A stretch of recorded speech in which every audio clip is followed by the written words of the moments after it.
జల్లికట్టు ఉద్యమం ఇచ్చిన స్ఫూర్తితో సంప్రదాయ జంతు క్రీడలపై డిమాండ్లు తెరపైకొస్తున్నాయి. మహారాష్ట్రలో ఎడ్లబండ్ల పోటీలు, అసోంలో బుల్బుల్ పిట్టల పందేల కోసం అక్కడి స్థానికులు ఆందోళనలకు సిద్ధమవుతున్నారు. కర్ణాటకలోనూ కంబాల రేసును నిర్వహించాలని డిమాండ్ చేస్తున్నారు స్థానికులు. సంప్రదాయ దున్నపోతుల పరుగు పందేల కోసం పట్టుబడుతున్నారు. పెటా వంటి జంతు హక్కుల సంఘాల న్యాయ పోరాటంతో గతేడాది కంబాల రేసును కర్ణాటక హైకోర్టు నిలిపేసింది.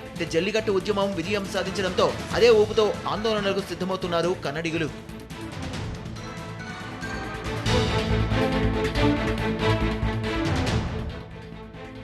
నిన్నటిదాకా ఆందోళనలతో అట్టుడికిన చెన్నై మెరీనా బీచ్ ఇప్పుడు నిర్మానుష్యంగా మారింది.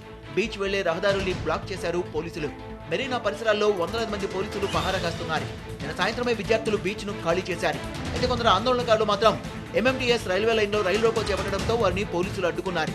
మరోవైపు విద్యార్థులపై పోలీసుల లాఠీ చార్జ్ను హీరో విశాల్ సమర్థించారనే వార్తలు సోషల్ మీడియాలో షికారు చేశాయి. అయితే తను ఎలాంటి వ్యాఖ్యలు చేయలేదని వివరణ ఇచ్చారు విశాల్.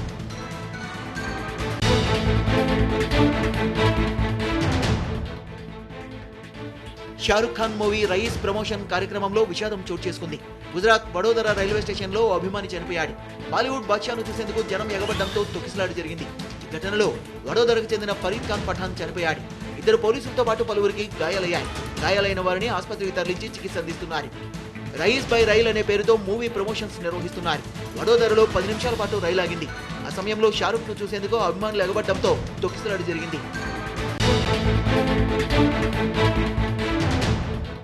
జనసేన అధినేత పవన్ కళ్యాణ్ రాజకీయాల్లో యాక్టివ్ అయ్యారా అంటే అవుననే సంకేతాలు కనిపిస్తున్నాయి. ఉద్దానం బాధితుల గోడు వినడంతో పాటు ట్విట్టర్ లోనూ పోలవరం, అమరావతి రైతుల కోసం హాట్ ట్వీట్లు చేసి వార్తల్లో నిలిచారు. ప్రస్తుతం ఏపీలో రాజకీయాలన్నీ పవన్ చుట్టే తిరుగుతున్నాయి. ప్రత్యేక హోదాపై జనవరి 26న విశాఖ ఆర్కే బీచ్ లో యువత మౌన ప్రదర్శన నిర్వహిస్తే జనసేన మద్దతిస్తుందని పవన్ ఇప్పటికే ప్రకటించారు. ఏపీకి ప్రత్యేక హోదా డిమాండ్ చేస్తూ దేశ్ బచావో పేరిట మ్యూజిక్ ఆల్బమ్ ను రూపొందించినట్టు తెలిపారు పవన్.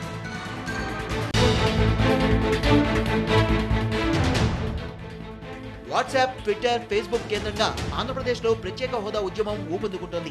ఇప్పుడు ఆ ఉద్యమం విశాఖ ఆర్కే బీచ్ దిశగా కదులుతోంది.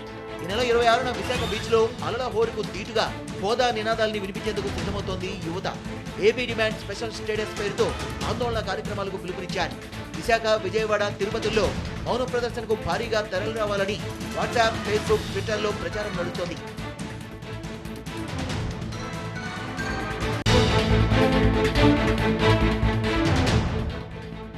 కేంద్ర, రాష్ట్ర ప్రభుత్వాల వైఫల్యాల వల్లే ఏపీకి ప్రత్యేక హోదా రావడం లేదన్నారు కేంద్ర మాజీ మంత్రి పళ్లంరాజు. ప్రత్యేక హోదాపై కాంగ్రెస్ ఎప్పటికీ మాట తప్పదన్నారాయన.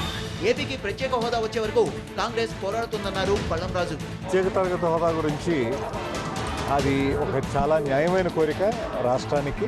మన్మోహన్ సింగ్ గారు ఏ విధంగా అయితే రాజ్యసభలో అనౌన్స్ చేశారో అదే కేబినెట్ నిర్ణయం ఆనాడు యూపీఏ ప్రభుత్వం ఏ విధంగా చేసిందో దాని కట్టుబడి ఉన్నాం.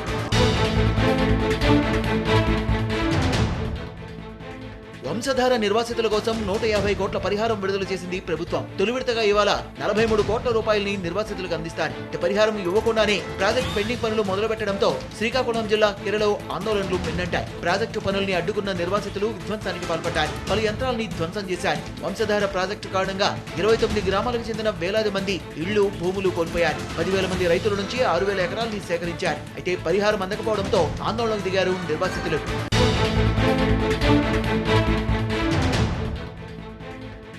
విజయనగరం జిల్లా గజపతి నగరం మండలం మరుపల్లిలో అర్ధరాత్రి అగ్ని ప్రమాదం జరిగింది. ఈ ప్రమాదంలో 14 ఇళ్లు అగ్నికి ఆహుతయ్యాయి. రాత్రి 1:30 సమయంలో ఒక్కసారిగా మంటలు చెలరేగాయి. పూరిళ్లు కావడంతో మంటలు వేగంగా విస్తరించాయి. చూస్తుండగానే ఇళ్లన్నీ కాలిపోయాయి. బాధితులు కట్టుబట్టలతో రోడ్డును పడ్డారు. సుమారు 10 లక్షల మేర ఆస్తి నష్టం జరిగింది. గ్రామంలో వేసిన చలిమంటలే ఈ ప్రమాదానికి కారణమై ఉండొచ్చని అనుమానిస్తున్నారు బాధితులు.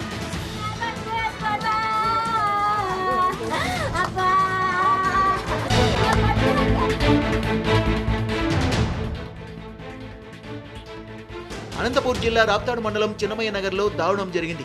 రాత్రి మధ్యమత్తులో అన్నదమ్ములు గోపాల్, కాశీ గొడవపడ్డారు. పందుల విషయంలో జరిగిన గొడవ చినికి గాలివానగా మారింది.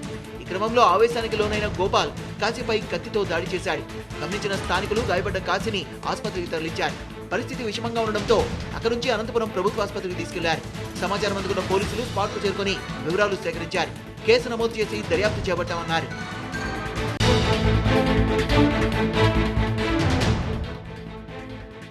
కడప జిల్లా లింగాలలో భార్యాబిడ్డల్ని హతమార్చాడో భర్త.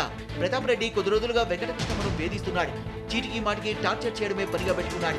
క్రమంలోనే భార్యతో గొడవపడ్డ భర్త ఆమెను దారుణంగా చంపాడు. అక్కడే ఉన్న 6 నెలల బిడ్డను కిరాతకంగా చంపి అక్కడి నుంచి పారిపోయాడు. గ్రామస్తులు ఇచ్చిన సమాచారంతో స్పాట్కు చేరుకున్న పోలీసులు కేసు నమోదు చేసి విచారిస్తున్నామన్నారు. తల్లి బిడ్డలు దారుణ హత్యకు గురి కావడం అందరినీ కలిచివేసింది.